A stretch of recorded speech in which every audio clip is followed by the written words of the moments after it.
నమస్తే, welcome to Shri media. నేను మీ విష్ణుప్రియ. రాబోతున్న పండగల గురించి మనం తెలుసుకుందాం. తొందరలోనే రథసప్తమి ఉంది, భీష్మ ఏకాదశి ఉంది. వీటికి గోవులకి ఉన్నటువంటి అనుబంధం ఏంటి? పూర్వీకులు ఈ పండగల్ని ఎలా జరుపుకునేవాళ్ళు? దాని వెనకాల ఉన్నటువంటి అంతరార్థం ఏంటి? వీటన్నిటి గురించి కూడా ఇప్పుడు మనం వివరంగా తెలుసుకుందాం. మనతో పాటు ఉన్నారు శ్రీ శంకర విద్యాభారతి గో సంరక్షణ చారిటబుల్ ట్రస్ట్ వ్యవస్థాపకులు గురువుగారితో మాట్లాడి మనం అన్ని విషయాలు తెలుసుకుందాం. నమస్తే గురుగారు. జై గోమాత. గురువుగారు, రథసప్తమి గురించి కొంచెం తెలుసుకోవాలి అని అనుకుంటున్నాం. రథసప్తమి ఇది వింటూనే ఉన్నాం. రథసప్తమి ఎప్పుడు జరుపుకుంటున్నారు? సప్తమి రోజు, అది చాలా వరకు తెలిసింది. అసలు ఈ పండగ వెనకాల ఉన్న అంతరార్థం ఏంటి? గోవుకి రథసప్తమికి ఉన్న అనుబంధం ఏంటి? జై గోమాత. భారతదేశం సనాతన ధర్మాన్ని మీద ఆధారపడిన దేశం. ఈ సనాతన ధర్మము అంటే ఏమిటంటే, మనము ఏదైతే ఏ కాలంలో ఏ విషయాలు ఎలా చెయ్యాలో నిర్దేశించి దాని మూలంగా మానవాళికి ఆరోగ్యపరంగా ఆధ్యాత్మిక పరంగా ఎలా ఉపయోగపడుతుందో నిర్దేశించారు. కాలమానాన్ని బట్టి మనకి వేసంకాలంలోనే మామిడి పళ్ళు వస్తాయి. ఇవాళ అన్ని కాలాల్లో వస్తున్నాయి, మన తెలివితేటలు పెరిగి. అయితే ఏ కాలంలో ఏ సమయాల్లో ఎటువంటి కర్మలు చేస్తే ఎటువంటి సత్ఫలితాలను పొందుతామో అనేదానికి మన ఋషులు పూర్వులు ఆచరించి అనుసరించి వాళ్ళు ఆచరించిందే మనం అనుసరిస్తున్నాం ఈ రోజుకి కూడా. మాసాలలో 11వ మాసం మాఘ మాసం.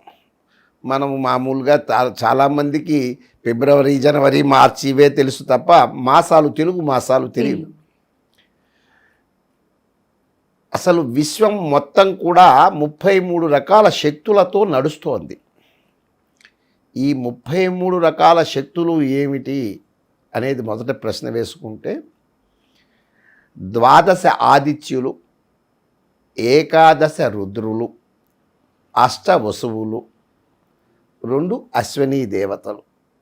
ఈ 33 రకాల శక్తులతో విశ్వమంతా కూడా నడుస్తోంది.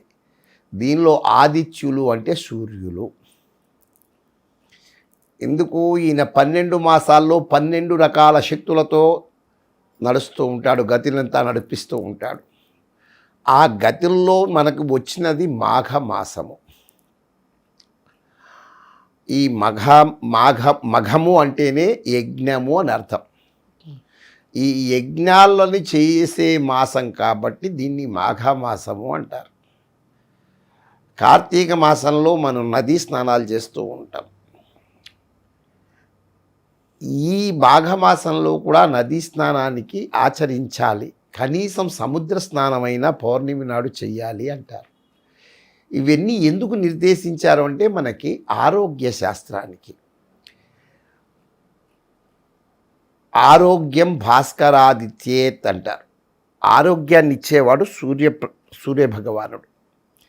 ఆయన విశ్వం మొత్తానికి ఇవాళ దేవుడు లేడు అనేవాళ్ళు ఎవరైనా ఉండవచ్చు, కానీ సూర్య చంద్రులు లేరు అని చెప్పగలిగే వాళ్ళు ఈ ప్రపంచ పటంలో ఎవరూ లేరు. ఎందుకంటే అందరికీ కనిపిస్తున్నవాడు. ఈ కనిపించడమే కాకుండా ఆయన శక్తి ఏమిటి అంటే, ఆయన 3 రకాల శక్తుల్ని భూమి మీదకి పంపిస్తూ ఉంటారు. తామస కిరణాలు, పోషక కిరణాలు, గోకిరణాలు అని చెప్పి 3 రకాల కిరణాలను భూమి మీదకి వదులుతూ ఉంటారు. ఇదివరకు రోజుల్లో మనం ఉదయాన్నే లేచి సూర్యోపాసన చేసి సూర్య నమస్కారాలు చేసి ఆరోగ్యాన్ని పొందేవాళ్ళం. ఇవాళ కాలగమనంలో మనము అవన్నీ కూడా మర్చిపోయినాం. ఎందుకంటే ఆరోగ్యము, మనిషి యొక్క లక్ష్యము ఆరోగ్యము, ఆనందము. ఈ ఆరోగ్యాన్ని మనం అశ్రద్ధ చేసాం. అయితే ఈ మాఘమాసంలో విశేషం ఏమిటి అంటే, శుక్ల సప్తమి రోజు రథసప్తమి అంటారు. ఈ రథసప్తమి అంటే ఏమిటి? రథసప్తమి అంటే రథాలు వేసి బయలుదేరతాడా అని. అందుకనే సప్తాశ్వరథమారూఢం ప్రచండం కశ్యపాత్మజం ఏకచక్రధరం దేవం తం సూర్యం ప్రణమామ్యహం అని చెప్తాం. అంటే మనకి వారానికి 7 రోజులు ఉన్నాయి.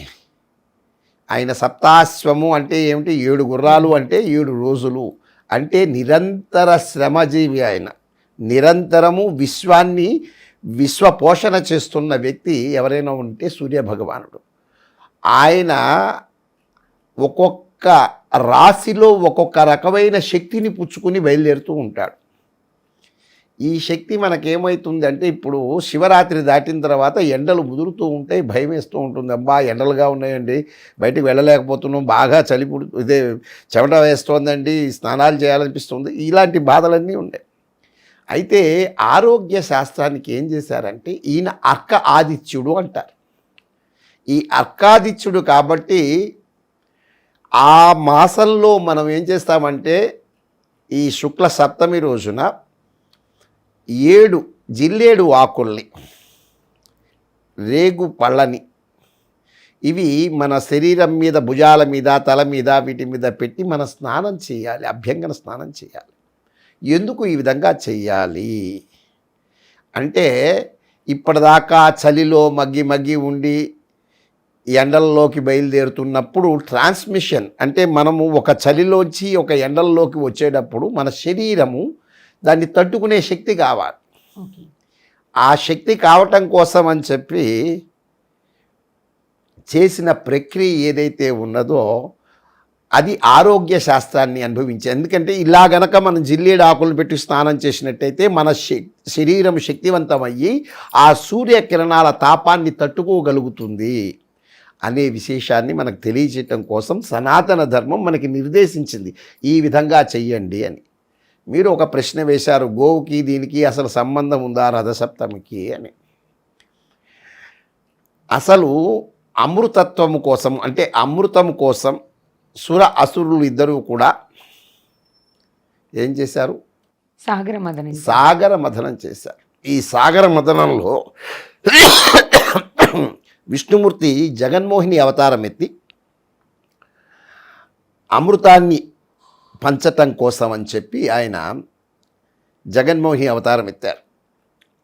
దానిలో వచ్చిన విషాన్ని గరళకంఠుడు ఈశ్వరుడు స్వీకరిస్తే, ఆ సమయంలో ఏదైతే ఈ దీనిలోంచి కామధేనువు, కల్పవృక్షము, తర్వాత ఐరావతము ఏవైతే దీని నుంచి ఉద్భవించినాయో, లక్ష్మి, ఇవన్నీ ఉద్భవించాయి దాని నుంచి, చివరిలో వచ్చింది అమృతం. ఈ అమృతాన్ని స్వీకరించేటప్పుడు అక్కడ ప్రత్యక్ష సాక్షిగా ఉన్నవాడు సూర్యభగవానుడు. ఎందుకంటే 365 రోజులు ఉంటాడు ఆయన. ఆదిత్యులు ఎప్పుడూ ఉండేవారు. అంటే నాశనము లేనివాడు ఏదైనా ఉన్నదంటే సూర్యుడే. అందుకు సూర్యుడు ఏం చేశాడంటే, సూర్యుడు ఇంత కామధేనువు భూమి మీదకు వచ్చి ఇన్ని రకాల ఉపయోగాన్ని చేస్తుంది మానవాళికి. అయితే అంటే ఏంటంటే, నాకు కూడా ఈ పుణ్యఫలం దక్కాలి అని సూర్యభగవానుడు అడిగాడు విధాతని. అంటే ఆయన అడిగితే ఈయనే అడిగాడు, నేను ఎందుకు అడగకూడదు అని చెప్పి మథనం చేసేటప్పుడు ఏదైతే అగ్ని నుంచి ఇవన్నీ పుట్టాయో అగ్నిదేవుడు ఏమన్నాడు, మరి ఆయనకే వాటా ఇస్తే నాకు మటుకు వాటా రావద్దా, నాకు కూడా వాటా కావాలన్నారు. అప్పుడు విధాత ఏం చేశారంటే, మనం ధనుర్మాసాలలో మన ఇళ్ల ముందు గొబ్బెమ్మలు పెడతాం, ఆవు పెడతాం, ఇవన్నీ గోడ కొట్టి ఉంచుతాం. ఈ రథసప్తమి వచ్చే లోపల అవన్నీ తీసి దేశీయ గోవు పాలతో మనం ఇత్తడి గిన్నెలో పాలు పోసి ఈ పిడకలన్నీ అగ్నిని దానిలో పెట్టి అగ్నితో జ్వలింపచేసి ఆవు పాలు వేసి కొత్తగా వచ్చిన ధాన్యాన్ని దానిలో వేసి కొత్త బెల్లాన్ని వేసి మనం పాయసాన్ని వండుతాం. ఈ పాయసాన్ని వండుతూ మనము చిక్కుడు యొక్క వీటితో, ఆ చిక్కుడు కాయలతో రథాన్ని చేసి ముగ్గులు వేసి ఈ యొక్క చిక్కుడు ఆకుల్లో ప్రసాదాన్ని సూర్యభగవానుడికిను అగ్నికి ఇస్తాం. అంటే ఏంటంటే అంతరార్థం ఏమిటంటే, ఈ రథసప్తమిలో మనకు కావలసింది గోక్షీరం, కొత్త బియ్యం, బెల్లం. దీన్ని ప్రసాదంగా మనం స్వీకరించటం మూలాన మన ఆరోగ్యానికి రాబోయే ఏవైనా గనుక వ్యాధులు కానీ శక్తిని వచ్చే సూర్యశక్తిని తట్టుకునే శక్తి మనకి ప్రసాదించటం. ఓకే. సూర్యశక్తిని మనం ఆయన శక్తి ఆ ఎండల్లో ఎక్కువగా ఉంటే ఆ వడగాలులు తగిలేయండి, ఆయన పనిపోయినాడండి అంటూ ఉంటాం. ఈ శక్తిహీనత కాకుండా శరీరంలో దాన్ని ధాతువుల్ని పుష్టింపజేసి ఆ యొక్క శక్తిని తట్టుకునే శక్తిగా ఈయన్ని తయారు చేయటం. నిలబడే శక్తి. అంటే మనము పండగలు ఏదో కాలక్షేపానికి చేసుకోవటంలా సనాతన ధర్మం ప్రతి దానిలోనూ ఆరోగ్య శాస్త్రాన్ని, ఆధ్యాత్మికతను ఈ రెండింటినీ కూడా మేళవింపచేసి, ఈ మేళవింపచేసింది సర్వే జనా సుఖినో భవంతు సమస్త సన్మంగళాన్ని సంతు అంటూ ఉంటాం. అందరూ బాగుండాలి, అందరిలో మనం ఉండాలి. అలాంటి ఉద్దేశంతోనే ఇది హిందూ అంటే మన హైందవ సాంప్రదాయాలన్నీ కూడా మతానికి సంబంధించినది కాదు, అభిమతానికి సంబంధించినవి.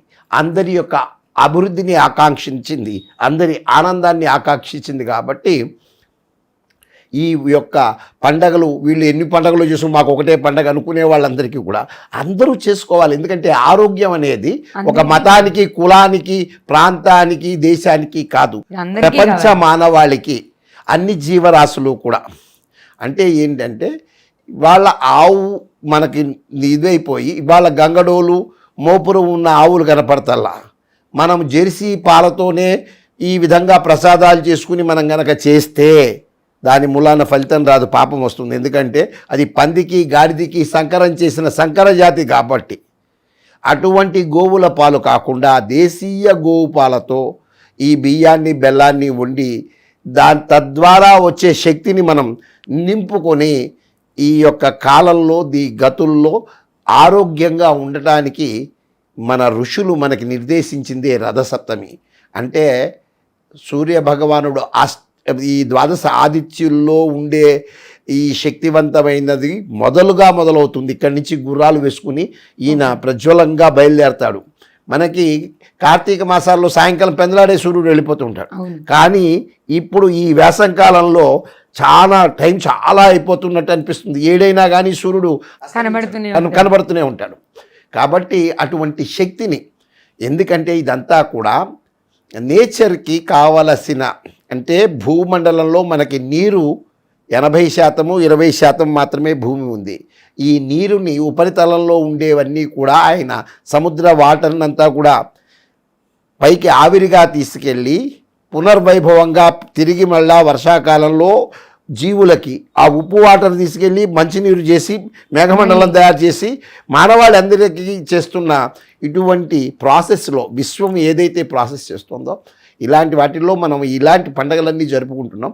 మనం హిందూ ధర్మాన్ని కాపాడాలి, గోవుని కాపాడుకోవాలి. గోవు ఉంటేనే ఇవాళ రథసప్తమికి మనం ఈ కార్యక్రమాన్ని చేయగలుగుతాం. కాబట్టి గోవు యొక్క ఇన్వాల్వ్మెంట్ ప్రతి పండగల్లోనూ, ప్రతి శాస్త్రాల్లోనూ, ఈవెన్ 18 పురాణాల్లోనూ అంతర్లీనంగా వ్యాసుడు అన్ని చోట్ల కూడా గోవు యొక్క ప్రాముఖ్యతను తెలిపారు. కాబట్టి ఈ రథసప్తమికి గోవుకి అటువంటి సంబంధం ఉందని తెలియజేసుకుంటూ సెలవు తీసుకుంటున్నాం. జై గోమాత.